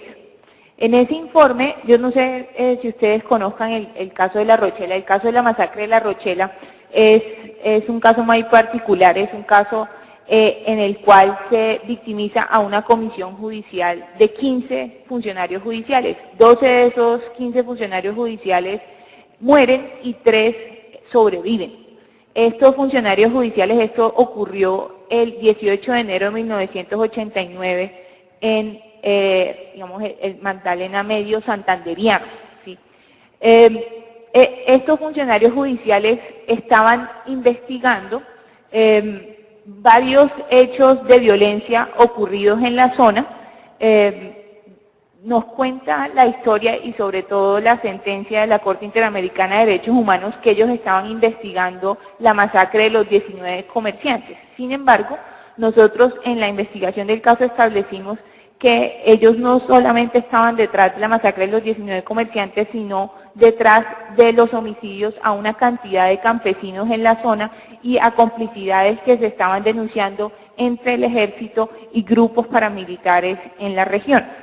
Este caso es uno de los casos, digamos, es emblemático en el sentido del Grupo de Memoria Histórica y se escogió como caso emblemático porque daba cuenta de, digamos, el papel de la justicia en el conflicto armado. Y aquí, digamos, no solamente el papel de la justicia, impunidad, la cara de la justicia que es la impunidad y que, como nos lo recordaba Andrés, las víctimas reclaman en sus memorias, ¿sí? la justicia y, digamos, disminuir la impunidad, no más impunidad para no más violencia, sino también nos mostraba la cara de la justicia en la cual la justicia era víctima también del conflicto armado. Entonces, por eso, digamos, que fue escogido este caso como un caso emblemático de memoria histórica. Adicionalmente, digamos, aquí ustedes me pueden, digamos, mencionar que de pronto el caso más emblemático de victimización a la justicia podría ser el Palacio de Justicia. Sin embargo, la razón por la cual escogimos la masacre de La Rochela era porque estos funcionarios judiciales eran funcionarios judiciales de a pie, ¿sí? Y ese era también otro de nuestros intereses, ver ese papel de la justicia desde abajo, no desde las grandes cortes, sino también desde abajo, en los jueces locales, los jueces de a pie. Y entonces nosotros acá decidimos, digamos, que la metodología que se implementó en el informe de La Rochela dista un poco de los otros casos emblemáticos que se reconstruyeron en memoria histórica, precisamente por la particularidad de este grupo de víctimas, ¿sí? Entonces, si ustedes se dan cuenta, y aquí de pronto contando otra experiencia de que fue trabajar con víctimas y reconstrucción de memoria desde la voz de las víctimas, nosotros acá no teníamos un territorio establecido en el que pudiéramos ir a buscar las víctimas, ¿verdad? Digamos, en Trujillo más o menos sabíamos dónde estaban, en El Salado, por supuesto, pero en la masacre de La Rochela las víctimas no las podíamos ir a buscar a La Rochela. Las víctimas eran unas víctimas que estaban desterritorializadas, ¿sí? Y entonces una de las cosas que nos tocó hacer fue rastrearlas por toda Colombia e inclusive algunas ya, digamos, algunos familiares de ciertas víctimas ya no estaban en el país, sino que estaban, digamos, en Canadá sobre todo, ¿sí? Entonces nos tocó buscarlas también afuera y nos tocó casi que hacer el recorrido del duelo de las víctimas por el territorio nacional, ¿sí? Y nos tocó reconstruir, digamos, un espacio de dolor que no era un dolor territorializado, sino que era un dolor distinto, porque era un dolor por la función que cumplían estos funcionarios, ¿sí? Y ahí una de las, digamos, de las experiencias que también como investigadores nos tocó, fue que nos identificamos muchísimo con las víctimas de ese caso. Nosotros, y esto lo cuento a manera de experiencia personal, en la medida que un poco nosotros nos sentíamos que también estábamos cumpliendo esa función de ir a investigar un caso, de ir a exponernos, y ahí, digamos, todos los investigadores de memoria histórica pasamos por eso, casi que sentíamos el miedo de las víctimas de las víctimas particulares de este caso, de estar buscando una verdad o descubrir una verdad y ser victimizadas en el intento. Entonces este, digamos que fue un caso muy particular en ese sentido. Teníamos un grupo de víctimas, si se quiere, desterritorializadas, que además, digamos, el dolor se representaba en una función, digamos, en la función judicial como tal. Y entonces nos fuimos no solamente a los familiares de estas víctimas, sino que además hicimos una labor de reconstrucción, de llegar a los compañeros de estos funcionarios judiciales. Estos funcionarios judiciales eran anterior a la Fiscalía, estamos en finales de los 80, entonces eran jueces de instrucción criminal que se paseaban por el país recaudando pruebas. Y lo que hicimos fue un poco rastrear a estos compañeros de estos funcionarios judiciales para que también ellos nos contaran su experiencia como jueces de instrucción criminal. Y ahí entonces nos dimos cuenta que, digamos, el caso de los funcionarios judiciales que murieron, digamos, en la masacre de La Rochela, también nos permitía dar cuenta de una historia de victimización de funcionarios judiciales a lo largo de la historia del país. Encontramos, por ejemplo, y esta es la cifra que voy a dar, que entre 1979 y el 2009 se ha victimizado por lo menos a un funcionario judicial cada día, ¿sí? Digamos, en promedio hay un funcionario judicial que se victimiza cada día desde el 1979 hasta el 2009. Estas fueron, digamos, una de las particularidades del informe. Ahí, por ejemplo, y eso de pronto complementando un poco lo que decía Andrés, digamos, nosotros como grupo de memoria histórica, nuestro compromiso ético, por supuesto, era con la voz de las víctimas, y esa voz, digamos, silenciada y que había privilegiado la voz de los victimarios. Sin embargo, también teníamos, digamos, y me acuerdo que en uno de esos primeros documentos que se hicieron de la metodología de memoria histórica se hablaba también de memoria crítica. Y cuando se hablaba de memoria crítica, un poco lo que se estaba entendiendo era que teníamos esa labor de, digamos, de poner un espacio para esa voz silenciada de las víctimas, pero también de interpelar esa voz con otras fuentes para, digamos, dar también, digamos, otras versiones, digamos, diferentes versiones de los hechos y cómo comprender todas esas versiones. Entonces, por lo general, los casos emblemáticos, digamos, si uno ve como la estructura de los capítulos, digamos, tienen como esa posibilidad de interrelacionar diferentes versiones. Y aquí, por ejemplo, hicimos una labor de contrastar muy claramente el expediente judicial de un montón de cuadernos y un montón de experiencias y la voz de los funcionarios judiciales que reconstruyeron ese caso con la voz de las víctimas, que ahí entonces acudimos, por supuesto, a los familiares de las víctimas que no nos podían dar cuenta de los hechos, pero que sí nos podían dar cuenta, por ejemplo, de esa historia, de ese duelo por la justicia, de esa lucha por la impunidad, y también de esos compañeros, de esos funcionarios judiciales que sí nos daban cuenta un poco más de cuál era ese contexto en el que fue posible, digamos, en el que ocurrió una masacre como la masacre de La Rochela. Eso, digamos, que fue un poco la labor que hicimos dentro de ese caso emblemático. Gracias.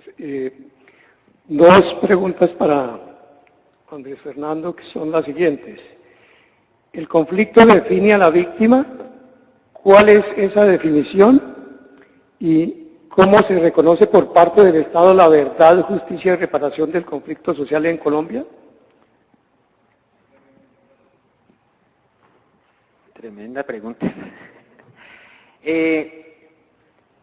Por supuesto, estamos hablando de víctimas del conflicto armado. El conflicto es el que las define, porque el conflicto, si entramos en la definición de víctima, ¿cuál es la que nosotros manejamos como grupo de memoria histórica? Que es toda persona que es asesinada o toda persona que es vulnerada en algún derecho o afectada en estado de indefensión. La indefensión es lo que la define, ¿no? Si buscáramos una categoría que es víctima. ¿En qué medida la define el conflicto? Porque es que es al conflicto al que la víctima se enfrenta, por ejemplo, en su memoria, ¿no? Eso le define las características de su accionar. Voy a dar el ejemplo de Trujillo, ¿no? Cuando les decía al comienzo, porque ese cuento no lo alcancé a echar, voy a echarlo cortico. Trujillo es muy interesante sobre para qué sirve la memoria y cómo la memoria permite enfrentar contextos de violencia. En Trujillo tenemos lo que la gente llama la masacre de Trujillo, en realidad no es una masacre, es una saga de crímenes conformada por asesinatos selectivos, desapariciones forzadas, sevicia en la clandestinidad, masacres pequeñas, esas que al día a día nosotros no veríamos, ¿no? Esa violencia tiene una particularidad en la estrategia del actor armado, que se olvide, que se invisibilice, que diga, esos son un poco de cosas ahí inconexas, eso yo no tengo nada que ver con eso, ¿no? ¿Qué hace la memoria? La memoria lo llama masacre y le dice a la gente, mire las dimensiones, no mire los mecanismos. Voy a volver visible lo que el victimario quiso que fuera invisible.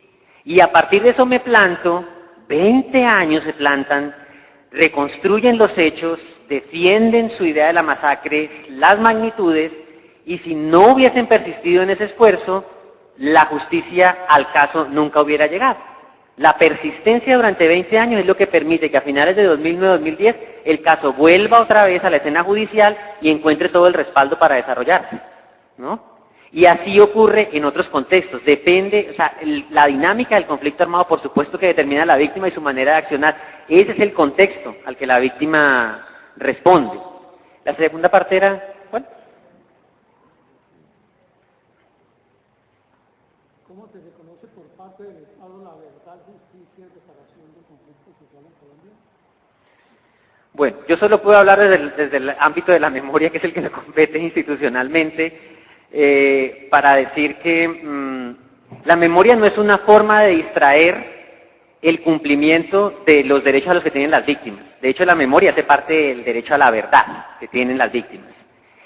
En ese ejercicio, también la memoria juega un papel muy importante, aunque no lo parezca, en relación con la justicia. Cuando la justicia ha fallado de manera flagrante, la memoria irrumpe casi que como un juez. Es el que a toda hora está diciendo, aquí están los responsables, estas son las complicidades. Y, como acabo de explicar en el caso de Trujillo, la persistencia de esa memoria puede allanar el camino para cuando la justicia opere. Pero todo el tiempo es el llamado a que la justicia, a erigirse como la opción, el escenario, desde el punto de vista ético y moral, para decir, aquí hay algo por sancionar, esperemos que algún día la justicia logre llegar y lo sancione. Mientras tanto, yo, si no tengo de todas maneras el reproche penal, tengo la sanción moral, ¿no? Y en ese sentido reevalúo la dimensión ética de imponer límites a la violencia. También en el plano de memoria, una forma de garantizar el derecho, los derechos de las víctimas es que este informe no es un informe que contenga una verdad oficial. Nosotros hemos sido claros en que este informe es una memoria más, de las muchas que tienen que entrar a dialogar. Lo que no nos puede pasar es que caigamos en la idea de una verdad oficial, porque esa vuelve a ser invisibilizante, necesitamos un espacio plural de memorias. Y eso no lo hacemos nosotros, este espíritu también quedó contemplado en la Ley de Víctimas. Si ustedes miran el artículo de la ley que habla del deber de memoria del Estado, ahí dice claramente que lo que tiene que hacer el Estado para cumplir con ese deber es convertirse en una plataforma para todas las memorias, un espacio plural de memorias.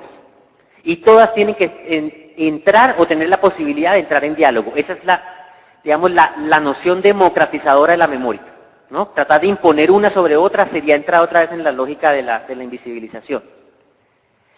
Lo que para trascender un poco este ámbito tan específico mío, creo que tenemos que tener en cuenta los alcances que puede tener la Ley de Víctimas al garantizar derechos a la verdad, a la justicia y a la reparación, en clave de que muchas de estas, o la esencia de esta ley es revertir el efecto provocado por el conflicto, ¿no? Pero eso no necesariamente implica la transformación de los elementos que dieron lugar al conflicto, ¿no? Eso es otro ámbito de acción que hay que exigir, por supuesto, ¿no? Y el informe lo deja también muy claro, nosotros no podemos seguir apostando a la idea de que la forma de acabar la violencia es sacar de escena únicamente a los actores y que no cambie nada, ¿no? Es hacer conciencia crítica de que por algo esos actores están ahí y se han prolongado. Es hacer conciencia de que no basta con que un actor armado quiera estar en la guerra, tiene que lograrlo, y para lograrlo necesita recursos, tensiones sociales, oportunidades políticas. Hay una serie de factores que están ahí, que permiten su reproducción. Entonces nuestra idea de paz no puede ser solo saque al actor armado, hay que transformar cosas, ¿no? pero ese es un ámbito que compete también a la sociedad y presionarlo a la sociedad de entender que la reparación no puede entonces limitarse únicamente a la dimensión de restituir algo, sino de transformar las condiciones previas a esa victimización. Bueno, tenemos 6 preguntas más. A mí me da un poco de vergüenza con los ponentes. En lo posible les voy a arrojar respuestas cortas para poder evacuar, dado que tenemos un retraso en la programación. Para Gina, ¿la Ley de Justicia y Paz permitió visibilizar a los responsables de la guerra o solo a los victimarios, entre paréntesis, paras? La Fiscalía estableció los propósitos comunes reales de la criminalidad paramilitar, es decir, investigó la Fiscalía más allá de la sofista confrontación con la guerrilla.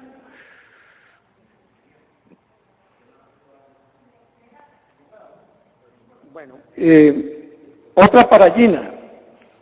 ¿Cree usted que la verdad histórica se consigue por medio de la verdad procesal? ¿Cree usted que la verdad histórica se consigue por medio de la verdad procesal? Y otra que dice, ¿constituye la corrupción, el clientelismo, la politiquería, es decir, las estrategias de diferentes actores, algunas dificultades para construir la memoria histórica en Colombia? Paréntesis, buscar, encontrar y garantizar verdad, justicia y reparación, cierra paréntesis. Esas serían las 3... esa ya la habíamos leído, sí. Bueno, las preguntas para Andrés son las siguientes. Otros de los factores que componen la guerra son las políticas estatales de extracción minera e implantación de monocultivos, ejemplo palma africana. Estas políticas son agenciadas por multinacionales. Estos elementos contribuyen en la expulsión del territorio a comunidades endémicas. En los testimonios de las víctimas, ¿ha habido manifestaciones de vínculos entre paramilitares y multinacionales? Bueno, ya, esa es una para Andrés. La siguiente es, ¿podría hablarnos un poco acerca de las estrategias metodológicas para obtener los testimonios y relatos de las víctimas? Para Andrés. Y una que puede ser para ambos. Dice, ¿qué sucede con las memorias de aquellas víctimas que han sufrido hechos violentos en el conflicto armado colombiano anterior al marco de Ley de Justicia y Paz? ¿Son recogidas? ¿No son tomadas en cuenta? Otra pregunta, ¿quién legitima la memoria de las víctimas y qué se prioriza en su narración? Para ambos ponentes.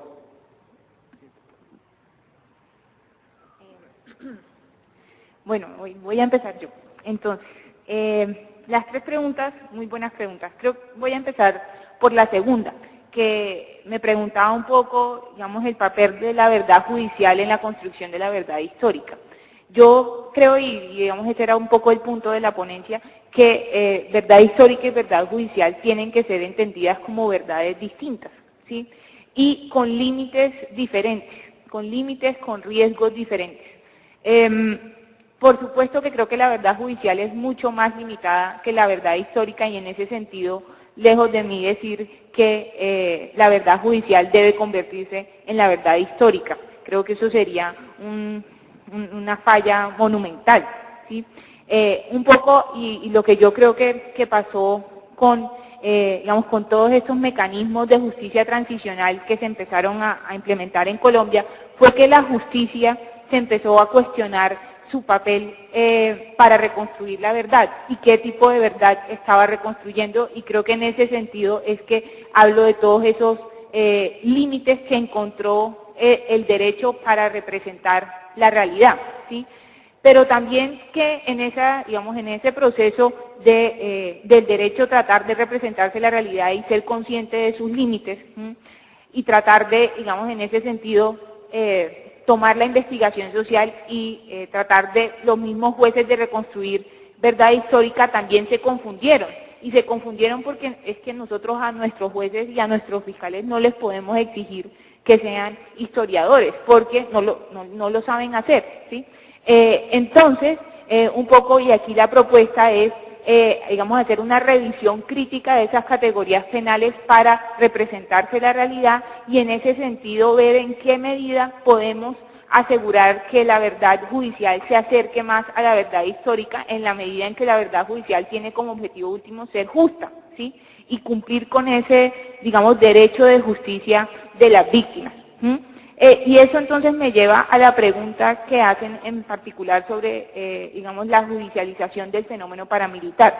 Creo que en eso de pronto todos coincidimos que, aunque la Ley de Justicia y Paz, digamos, ha sido un fracaso en muchos sentidos, el proceso de Justicia y Paz logró poner sobre la mesa unas complicidades, como las llamaba Andrés, muy importantes dentro de, digamos, con los grupos armados, digamos, con armas como tal, y que lo que nos demostró es que para entender el fenómeno paramilitar no podemos solamente entender el brazo armado del fenómeno paramilitar, sino todas las dimensiones de ese fenómeno paramilitar. Yo creo, y esto yo creo que lo puedo decir sin problema, la justicia ordinaria tiene una falla, digamos, larga de hacer justicia de eso que se descubrió en Justicia y Paz y poder judicializar todas esas otras dimensiones del fenómeno paramilitar. Y ahí entonces solo, digamos, a manera de esperanza, pero les digo que este es un trabajo muy arduo que estamos haciendo precisamente en esa unidad en la que yo trabajo.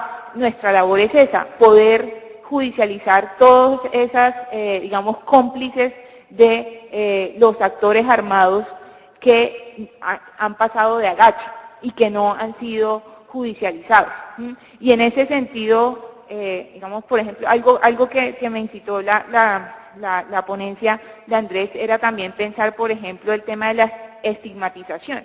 Miren, por ejemplo, en Justicia y Paz, como en Justicia y Paz, digamos, judicial, en la unidad de Justicia y Paz, Fiscalía, los postulados que están diciendo que ellos se equivocaron cuando mataron a los campesinos, a los profesores, a los líderes comunales, que fue una equivocación, ¿sí? No están reconociendo, lo están reconociendo como una equivocación, ¿sí? Cuando yo creo, y ahí, por ejemplo, es algo que estamos tratando de hacer desde la unidad, que esa política, ¿sí?, de, digamos, de estigmatizar a líderes comunales, de estigmatizar a profesores, fue una política consciente, ¿sí?, no una equivocación, una política consciente que tiene que ser judicializada como política y en la cual no solamente estamos hablando de aquellos autores materiales que, digamos, que mataron, que desplazaron, sino también de aquellos que se beneficiaron y que además planearon que eso fuera así. Y ahí, digamos, pues tanto agentes estatales como agentes no estatales tienen responsabilidad en ese asunto. Y por último, me preguntaban por la corrupción en la justicia, y entonces creo que eso me invita a hacer, digamos, 4 distinciones en el papel de la justicia con respecto al conflicto armado. Entonces, uno primero, que es del que, digamos, que por ejemplo lo muestra el caso de La Rochela, es la justicia victimizada, los funcionarios judiciales que también son víctimas del conflicto. Otro, que es el que trae la pregunta, es, digamos, la justicia cooptada por los actores armados, funcionarios judiciales corruptos que son cooptados por los actores armados y hacen parte de esa política de victimización, ¿sí?, que es lo que trae la pregunta. Pero la justicia también, entonces, también es, digamos, ¿qué justicia implementamos? Si implementamos, por ejemplo, justicia castrense, justicia penal militar, o si estamos en el ámbito de la justicia ordinaria, también nos dice cosas sobre qué es lo que, digamos, esa hegemonía quiere judicializar, ¿sí? Entonces la justicia también nos dice mucho sobre el poder y cómo ese poder se está ejerciendo. Entonces creo que ese es otro, digamos, ámbito de la justicia que digamos que también nos dice cosas sobre esa relación entre justicia y conflicto armado. Y la última forma, digamos, que quería hablar como particularidad de la justicia frente al conflicto armado es una que, digamos, que también tiene que ver un poco con lo que dicen ahí como politiquería y demás, y es la justicia burócrata, ¿sí? Y ese también es es algo que hay que entrar a evaluar de la justicia, y es este aparato con muchos funcionarios, muchos funcionarios. La Fiscalía solamente tiene ya más de 30.000 funcionarios, una justicia absolutamente burocratizada y absolutamente inefectiva, ¿sí? E ineficaz, ¿sí? Que tiene también que cuestionarse, digamos, temas administrativos de cómo funciona digamos, como Estado, como empresa pública, ¿sí? Entonces, digamos, quería como mencionar esos aspectos frente al, digamos, el papel de justicia y conflicto armado. Bueno, brevemente, sobre la pregunta si en nuestras memorias se incluyen a personas o testimonios anteriores a la vigencia de la Ley de Justicia y Paz, la respuesta es sí, porque nuestra periodización del conflicto armado es mucho más amplia que eso y hicimos casos emblemáticos de años anteriores. El mismo caso de Trujillo es un ejemplo de eso. Y nuestra reconstrucción del conflicto armado no empieza en 2005 en adelante, incluye todo el periodo. Cuando me preguntan por quién legitima la memoria de las víctimas y qué se prioriza en su narración, el proceso se hace de manera participativa con las víctimas, con espacios individuales, pero también con espacios comunitarios, porque también son obstáculos metodológicos, y ahí voy a entrar a la parte metodológica, los efectos que ha causado la guerra. Es decir, dentro del grupo de memoria histórica teníamos metodologías muy diversas para acercarnos.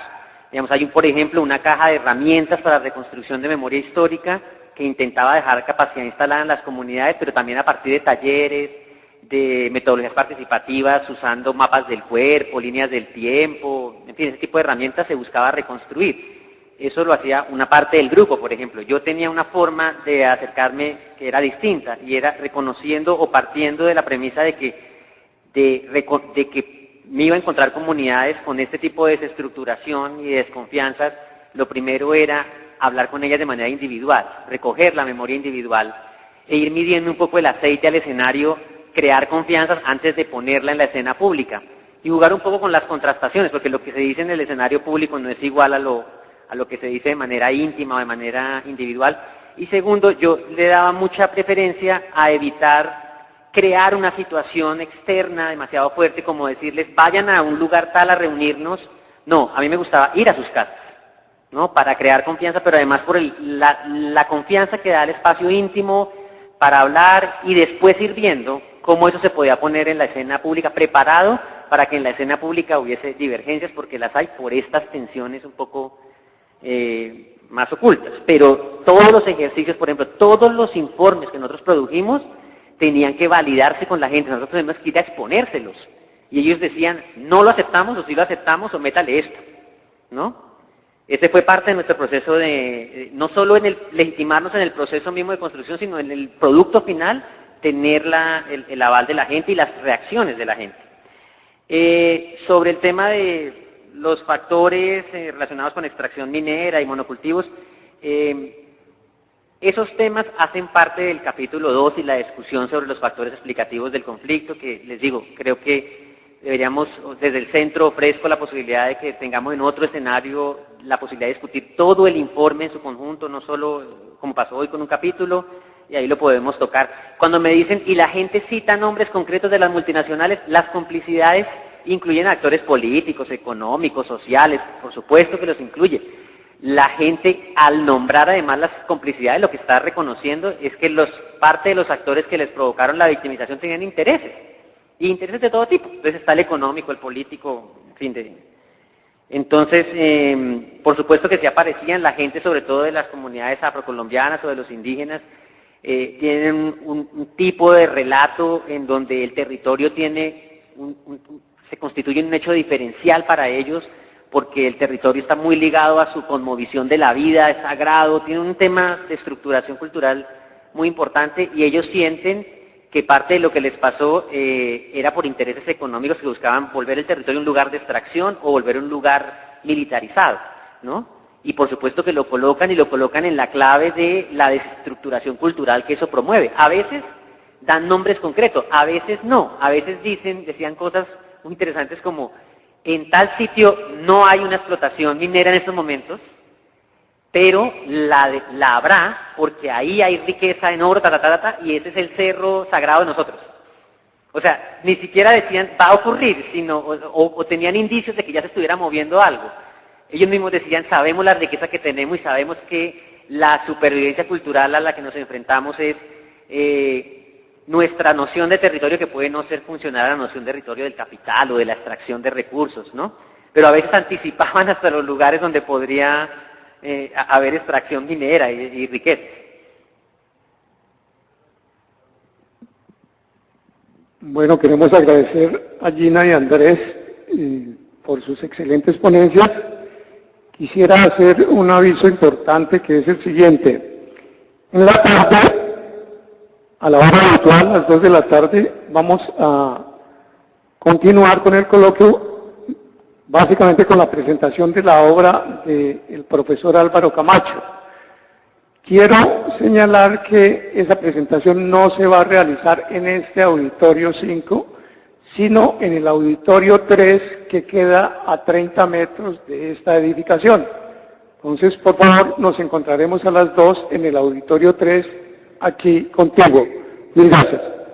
Pero también les recuerdo que después de la presentación de la obra de Álvaro Camacho, tenemos un foro con los invitados internacionales y con Fernán González, donde vamos a hacer un balance de lo que ha ocurrido en estos días. Eso es, lo de Camacho dura 45 minutos, una hora, y luego sigue el foro con los invitados.